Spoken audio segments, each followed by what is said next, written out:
Hey guys, I'm Johnny from Physique Performance Specialist. I'm here today to continue our progressive overload video series, and today we're focusing on frequency. Okay, so a few weeks ago now we covered volume and intensity, and we showed you how to mix them together over a small training cycle. Today we're going to focus on frequency and why we use it and how we use it in our clients' programs to lead to greater results.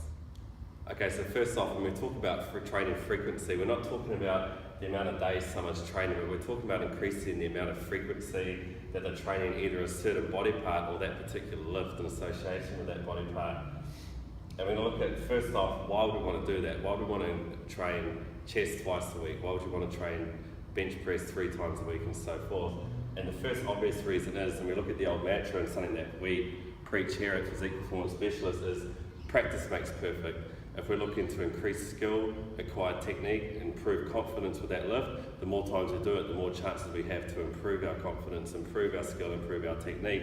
And in association with that, when we look at from a body composition sort of point of view, or a physique point of view, you can bring up a lagging body part. The more effective you are at your squat, the better chance you have of growing a decent set of wheels. The better you are at your bench press, the greater chance you have of growing a decent set of pecs and so forth.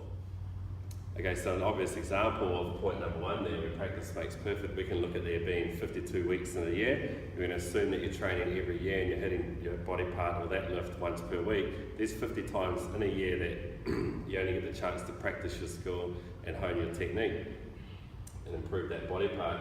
Well, let's double that. We can double our workload straight away by training that body part or that movement twice per week and giving you a greater chance of success. Okay, so for points 2 and 3, we look at greater overall performance and increased recovery time. We can stop there and we can look at the classic old school bodybuilder split that a lot of guys are going through, and this relates to point 1 as well. We're hitting your Monday chest day, Tuesday back day, Thursday leg day, shoulders, arms on separate days.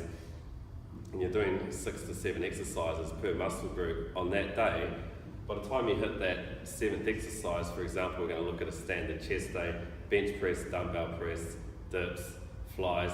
By the time you hit those last exercises, you're completely smoked and you're not performing at your best. And then what happens after you've hit all those exercises in one day and completely thrashed it, it takes you a whole week to recover before you can hit that muscle group again. Whereas it's been proven that protein synthesis is maximised after 48 hours. You should be ready to go and hit that muscle group again in 2 to 3 days' time. So for increased training frequency, like I'm going to show you in these programs here, spread those lifts out over various days of the week, you have a greater chance of performing at 100% each time you hit that lift, rather than being completely smoked by the end of it. And you go to hit your flies, you go to hit your triceps after hitting all these chest movements, and you're only performing at about 50 to 60% of what you're truly capable of. You recover in a few days' time, and you're ready to go again with a different set of movements in that same muscle group. And confidence improves, techniques improve, and your greater chance of success. Now we're going to put that to use over a few different training programs and give you some real basic examples. So we're going to look at something for you beginners out there, you guys looking to build a bit of muscle. My favourite program that incorporates frequency as a method of overload and will incorporate your volume and intensity as well, of course, is a basic full body split for beginners. And the easiest way to set up a split like this is you get your 3 main lifts, your KPIs, your key performance indicators. Typically for us, your bench, your squat, your deadlift, and we're going to put them over 3 separate days of the week, Monday, Wednesday, Friday here for example, split them up, and then we're going to split up a main lift for each body part over every other day of the week with them as accessory movements. So for example, on your Monday squat day, you're going to hit your dumbbell bench instead of barbell. You hit your barbell row, you hit a lateral raise for the shoulders, and you hit a hammer curl. You've covered all your bases there with accessory movements that will in turn lead to greater performance in the main lifts when you're improving them. Wednesday we've got lat pull down, standing shoulder press or OHP, lunge and calf raise for example. Friday you've got your deadlift, your leg press, your dip, your barbell curls, skull crushers, so forth. Rep range and volume and intensity can be dictated based on the individual. Once we get to that stage, we can take that full body split, that 3-day split, a step further, and we can take one of my favourite 4-day a week workouts, the PHUL, power hypertrophy upper lower split. This is one I've used on a lot of clients effectively. And before we go into that, we're just going to define on these days.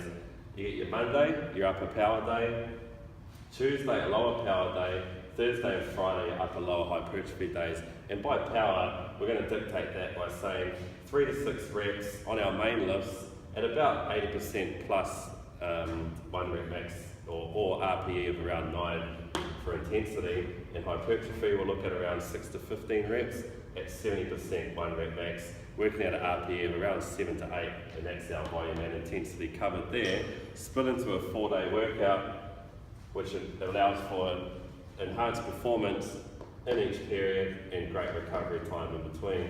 Plenty of practice in there. And just as an example, your upper power day, bench press, 3 sets, 3 to 5 reps, working around that 80 to 85% intensity mark. And then on your hypertrophy day, 4 sets, 8 reps for example, 70%, 1 rep max, working around that RPE 7 to 8 mark, just leaving that little bit in the tank there. Okay guys, we're moving pretty fast here, but we're going to carry on. I'm going to take it another step further again into an advanced 6-day wave loading split, and it's been made popular by the likes of Lane Norton or 3D Muscle Journey, using a DUP or NLP. So you're looking at your non-linear periodization, where we've got 6 days of the week we're training now, 2 days dedicated to your upper and lower volume days, 2 days dedicated to your upper and lower speed or technique days, and then 2 days dedicated to your big days, your upper and lower power days, your strength days. Again, your power and your volume are dictated by the same intensity that we talked about in step number 2, the power hypertrophy upper lower split. But we've also got the addition of a speed or a technique day where you're working at fairly sub-maximal weight, sub-maximal volume, and just getting a chance to really hone that craft and get that technique sorted.